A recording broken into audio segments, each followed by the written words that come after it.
Hey guys, it is John C. Morley here, serial entrepreneur. It is great to be with you tonight. This is Sunday, August uh, 25th, and it is great to be with you here on Inspirations for Your Life. You know, whether you're with me at 11:35 p.m., 11:35 a.m., or 3 a.m., 3 p.m., 6 a.m., 6 p.m., it doesn't really matter. Thanks so much for being here. Really do appreciate that. And you know, our master topic, ladies and gentlemen, in case you're wondering, for the entire week, which we shared yesterday, we always start out with the first day of the week with that. And so that is unlocking the power of your surrounding. And tonight's master topic, which is pretty cool, which is the granular topic, I should say, of the master topic. And that is the episode is noise levels affect us. Yes. How noise levels affect us. And I think that's a very important thing to understand, ladies and gentlemen, because it's important. A lot of people, you know, might get stuck with that, but noise levels do affect us quite a bit.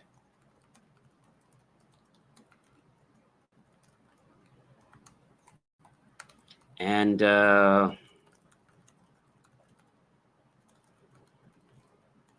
it was pretty amazing to understand that our body and our mind respond to the environment around us, whether we believe it or not. So the first thing I want to talk about is first thing that noise levels do is they reduce reduced focus. Unfortunately, get reduced focus.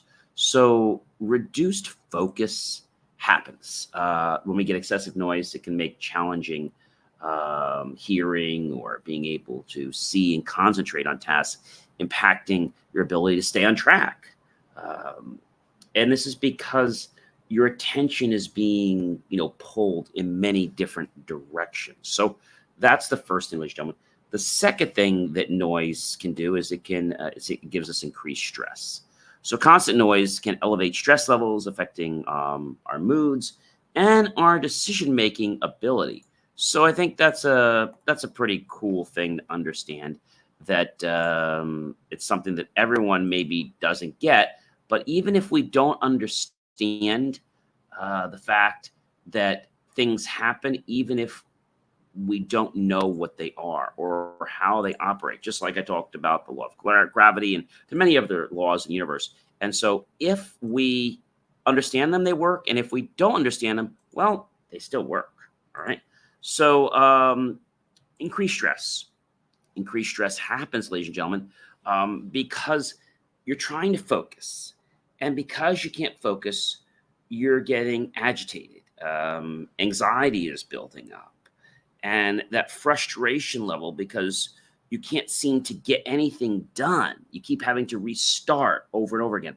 It's almost like if you were counting money, or maybe you were counting just anything, and you start counting, right? And maybe you're up to like 1,000, and somebody comes over, oh, so what are we having? And they interrupt you, and they break your count.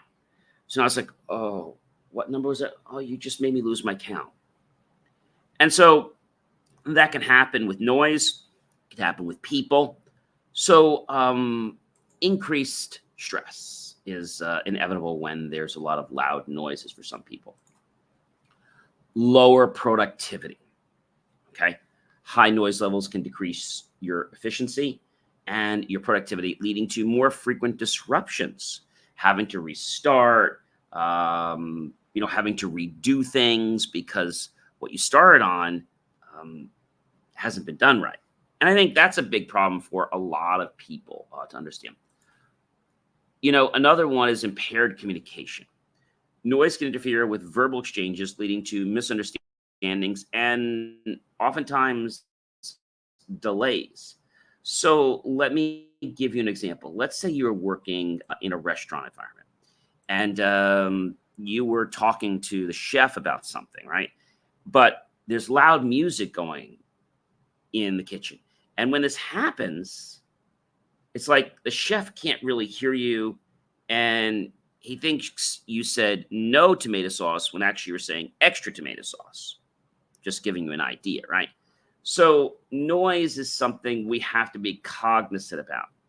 And so if we know that noise is a distraction to us, then when it rears its head, we need to eliminate it or leave from that environment. Sometimes we can't actually stop the loud noise. Maybe you're at a restaurant and maybe there's a younger kid, yelling and screaming, right? We've all had this happen. And I know I've been at restaurants and I'm having dinner and then I'm about to order dessert and this kid is yelling and screaming and he's not stopping. And they just got there. And so I'm like, I'm not going to order dessert. I'm just going to get it to go or I'm going to leave. I had enough. And so that's the right thing to do. It doesn't impact anyone else because, you're just trying to leave the situation. That is the most important thing that I can share with you. And so when you understand that impaired communication can also cause frustration and it can cause lots of different things to happen. Also, ladies and gentlemen, impaired communication can cause another challenge. Excuse me, I should say high noise levels, and that's sleep disruption. Yeah. So noise at night can disturb your sleep patterns, causing fatigue and decreased alertness during the day. I remember being at college, and it was actually I think it was actually a Thursday night, and I actually had an exam Friday morning. And so, they were partying down the hall. And so that didn't so much bother me, but they were so loud. And I just said, hey guys, I don't mind that you party, but can you do me a favor? Can you just like make the music just a little bit softer because I can't sleep and I got to be up at 7 a.m. and get to class for an 8 a.m. final. Oh, yeah, no problem. And sometimes people are really nice about it. Other times people are like, oh, well, that's not our problem. We're going to do whatever we have to do because, we want to party.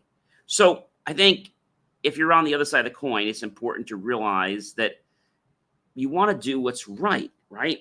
And so if you were in that situation and you wanted somebody to cooperate with you, would you want them to be nasty to you or would you want them to respond in a way that you'd expect? Like, hey, I'm sorry, I'll keep it down for you. If it's still loud, just come and knock on my door and, we'll make it lower. I remember having one of our neighbors, his name was Greg, and he had a roommate.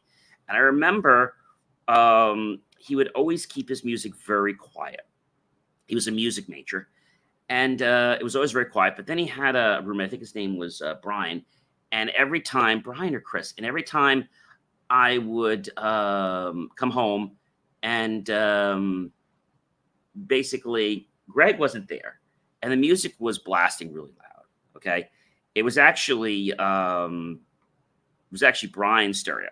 But Brian would come home and he would blast the music. Okay. And not for like 2 minutes, like literally for like, I'm going to say an hour while he was getting ready to go out or something. So during that time, he was very rude. When I asked him to please stop or lower the music, he told me to basically, knock off, that, that's my problem. If I can't deal with the sound, it's college, I have to deal with it. And that was very disrespectful, him saying that to me. But, the most important thing is that what I can do is I can lift myself up and I can go to another environment. Like I can go to a library if I'm studying. But if I was sleeping, right, what do I do? This was just studying. So I just picked myself up and I went to the library. I went somewhere else. When it's about sleeping, though, that can be a challenge. So what do you do when, your roommate is making so much noise or your flatmate's making so much noise? What do you do? And they don't want to cooperate. You don't want to cause trouble, right? And they don't want to knock it off. You don't want to call the RA, the resident assistant, to help. You just want to get some sleep. So maybe you have a friend who you can call and say, hey, my flatmates are really noisy. Can I crash at your place tonight? I don't even have to take a shower in the morning. Can I just crash and just come back like 9 or 10 o'clock in the morning? If I could go to sleep right now, that'd be great. He's like, yeah, that's fine. And so I would do that a lot of times. But a lot of people at college just thought that they could do whatever they want. And if you didn't like it, well, guess what? It was just too bad because that's what they wanted. And later on, things changed. And by things changing, it can be maybe an eye opener for you.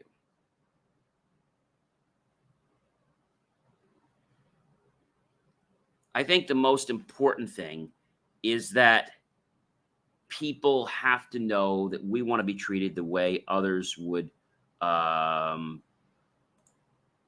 to be treated too. So we want to be treated in a manner that is conducive to the way we would treat someone, right? And so vice versa. And I think a lot of people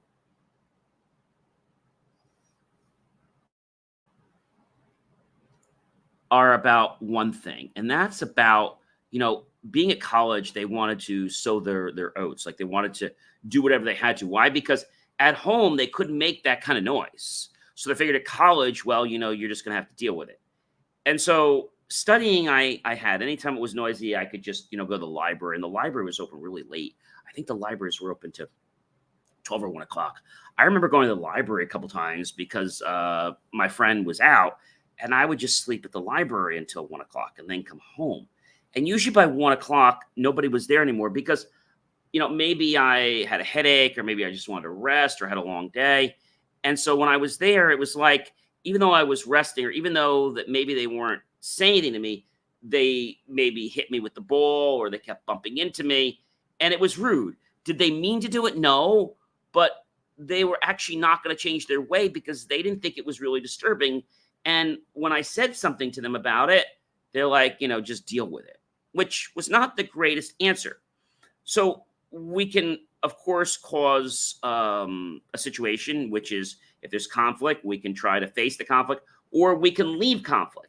The best thing a lot of times is to leave conflict. So with the sleep disruption, I was able to do that when I had friends that I could go visit. So that was very handy. So we learned a lot today, and that noise is a vital, let's say, component to affecting our success of being able to focus, not having stress, being very productive, and also making sure our communication is clear. And the other thing, ladies and gentlemen, is this, making sure that we have good sleep.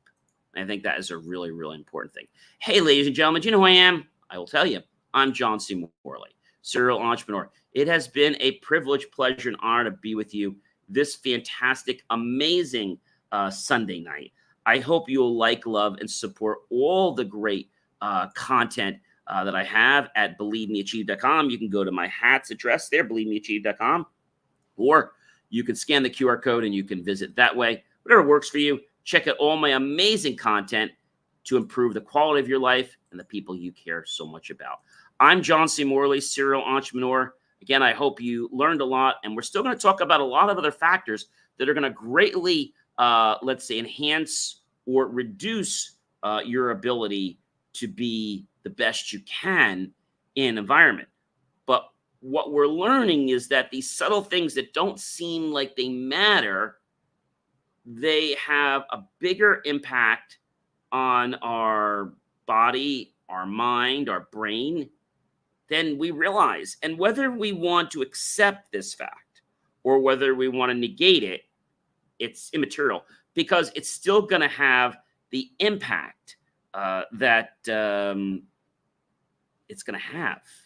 So that's really important. And I guess my message here is to have a plan B. Go to the library. So you can do that with studying, right?